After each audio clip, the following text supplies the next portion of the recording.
పద. అదేంటండి ఓ పక్కన పిన్ని వాళ్ళ ఫంక్షన్ టైం అవుతుంది కదా, మీరేంది ఇంకా లుంగీ టవర్ మీద ఉన్నారు?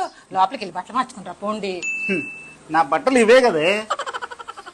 ఇవేంటండి ఇలా ఇలా వస్తారు? ఫంక్షన్ కి ఎవరైనా ఇలా వస్తారా? మా పిన్ని వాళ్ళు చూస్తుంటే నవ్వుతారండి. మీ పిన్ని వాళ్ళ ఇంటికి కాబట్టే ఈ బట్టలతో వస్తున్నాను, వాళ్ళకి తెలియాలని. ఎందుకు? మొన్న మన ఇంట్లో ఫంక్షన్ అయిందా? అయింది. నీకేం పెట్టారే మీ పిన్ని వాళ్ళు? చీర జైట్ పెట్టారండి. నాకేం పెట్టారు? లుంగి బనేను టవల్.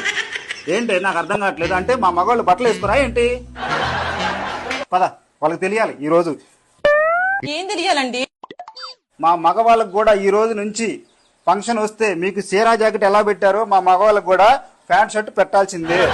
ఫ్రెండ్స్, ఈ 2 తెలుగు రాష్ట్రాలు మన మగవాళ్ళందరం ఈ రోజు నుంచి మనకి ప్యాంట్ షర్ట్ పెట్టాల్సిందే. ఎవరైనా పెడితే, లేకపోతే వాళ్ళు ఏ బట్టలు అయితే పెట్టారో అదే బట్టలతో వాళ్ళ ఇంటికి వెళ్దాం. పద, మీ పిన్ని వాళ్ళకి తెలియాలి, అందరికీ తెలియాలి ఈ రోజు. పద.